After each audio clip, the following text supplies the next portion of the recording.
profesionales sanitarios precisamente advierten del problema que ocasiona para la salud abusar de los ansiolíticos. Por ello, la Sociedad Española de Médicos de Atención Primaria y el Centro de Investigación sobre Fitoterapia han lanzado la campaña Dormir bien de forma sana y natural. Más de la mitad de los españoles dice tener insomnio en otoño, pero se pueden seguir algunos consejos como utilizar plantas medicinales. El mayor problema de los ansiolíticos, dicen los sanitarios, es que puede crear adicción.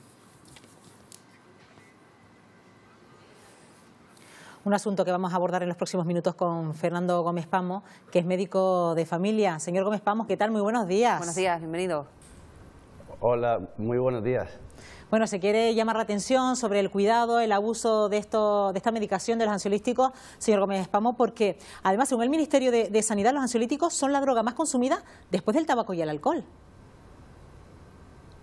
Sí, efectivamente, y es la única droga de abuso en la que las mujeres tienen, la población femenina, tienen más consumidores que los hombres. Los hombres ganamos, desgraciadamente, en el consumo en todas las sustancias adictivas, menos en la benzodiazepina, que la población femenina es mayoritaria.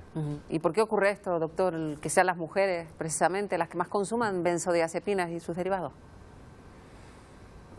Bueno, eso es una buena pregunta, pero probablemente los niveles de ansiedad por la carga de responsabilidad en familia y en todo lo que concierne, todo lo que desarrolla la mujer, pues sea más propensa a tener, y los cambios hormonales que se suceden en muchas fases de su vida, pues la exponen más a los cambios emocionales y por lo tanto a tener que recurrir a fármacos para disminuir la carga de ansiedad. El caso es que cuando muchos recurren al médico y se le prescribe este tipo de fármaco, tiene mucho que ver con el insomnio, y por eso va la campaña que ha puesto en marcha la Sociedad Española de Medicina de Atención Primaria. Lo que no sé por qué el insomnio se da mucho más en otoño. Bueno, eso tiene también que ver con los cambios circadianos y también con los cambios en la hora. Todos notamos cuando nos cambian la hora de forma artificial, como de repente la noche llega antes, el día empieza mucho antes, y todo eso también nos trastorna nuestro ritmo natural del sueño. Estamos hablando de cambios artificiales sobre un ritmo de sueño natural. Y todo eso influye muchísimo, por lo tanto, y entonces es fácil que en esas fases, en esas temporadas de insomnio transitorio, pues queramos solucionarlo con fármacos del tipo de benzodiazepinas, que son muy peligrosas porque, como bien decía antes usted en la presentación, el uso continuado o el uso no controlado puede llevar a una dependencia, a una tolerancia y una dependencia. Claro. Tolerancia porque para lograr el mismo efecto necesitaremos más cantidad, y de dependencia porque no podemos dejarla sin tener un síndrome de abstinencia. Lo que pasa es que yo no sé hasta qué punto la gente es consciente de lo peligrosos que pueden llegar a ser estos fármacos, porque los nombres de muchos de ellos los maneja la gente con una familiaridad sorprendente, Tranquimacin, Orfidal, digo nombres comerciales porque así se cuenta. Me tomé uno para dormir o para tranquilizarme, y a veces sin receta médica, y ahí está el problema, ¿no? Claro, bueno, lo peor es que es con receta médica, o sea que nosotros somos corresponsables de ese consumo. Somos los médicos de familia y los médicos en general los que recetamos ese tipo de medicamentos. Otra cosa es el mercado ilegal, pero digamos que nosotros tenemos una responsabilidad importante para controlar el uso, porque vamos a ver, la benzodiazepina es un buen medicamento, lo que hay que controlarlo en tiempo y forma, no se puede pautar indiscriminadamente, y lo ideal es mantenerlo por un tiempo no superior a 12 semanas, lo que sería 3-4 meses, para un insomnio. Es cierto que a veces por la sobrecarga o por las circunstancias de la consulta, pues a veces esos periodos se dilatan y después ya las personas tienen verdaderos problemas para dejar de consumirlo. Por eso tenemos que estar muy atentos a la hora de prescribir estos medicamentos para prescribirlos justo cuando se precisa, y el tiempo que se precisa.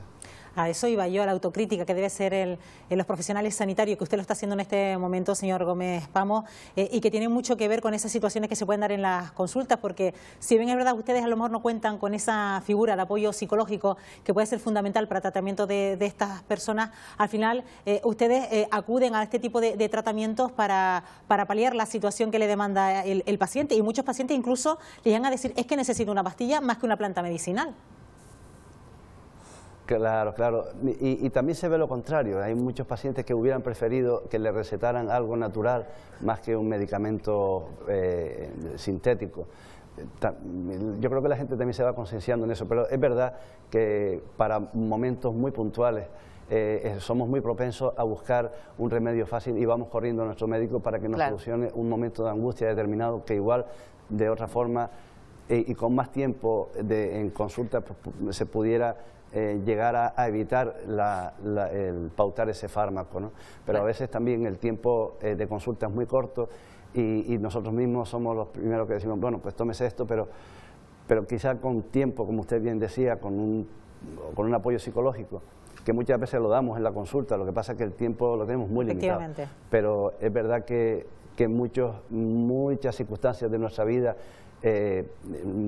una pérdida en el trabajo, una pérdida familiar, que nos llevan a situaciones de ansiedad o de insomnio, se podían haber solucionado sin necesidad de llegar a este tipo de tratamientos, me refiero a la benzodiazepina. Claro, lo que pasa es que a lo mejor algún paciente, y ahora miramos la autocrítica que debe hacer el paciente, y ya lo señalaba usted, doctor, cuando uno le receta una planta medicinal, dice que no me están tomando en serio, yo me encuentro fatal, yo no necesito una valeriana o algo, una planta porque no me va a hacer lo mismo, y a lo mejor sí le hace lo mismo o por lo pronto lo que necesita en ese momento, y no hay que recurrir a algo más fuerte. Claro. Efectivamente, y sobre todo lo que estábamos hablando, que la campaña está encaminada al insomnio transitorio, es decir, otra cosa son los insomnios persistentes y los trastornos psiquiátricos y demás que llevan otro tratamiento, pero lo que es el insomnio persistente, ocasional, como usted bien decía, en otoño o en temporadas así que estoy un poquito más sobrecargado y me cuesta coger el sueño, van muy bien los preparados medicinales a base de plantas, entre otras cosas porque no es que sean plantas cogidas en el campo y ya está, son fármacos, son medicamentos, pero de origen natural, porque están avalados por estudios científicos, por trabajos de investigación, como es el caso de Infito. Infito es un centro español de investigación de fisioterapia, un centro que además es sin ánimo de lucro y que se dedica precisamente a estudiar las plantas y su uso medicinal. Y además saber que esos medicamentos, como usted bien nombró, la pasiflora, la valeriana, la amapola californiana, son productos que están avalados por agencias tan importantes y tan serias como la Agencia Española del Medicamento o la FDA americana, es decir, que no son de brujería. Pues ahí quedan otros consejos alternativos a lo que pueden ser los ansiolíticos y que nos ha proporcionado Fernando Gómez Pamos, que es médico de familia. Ha sido un placer que nos acompañe en Buenos Días Canarias. Gracias, muy buenos días.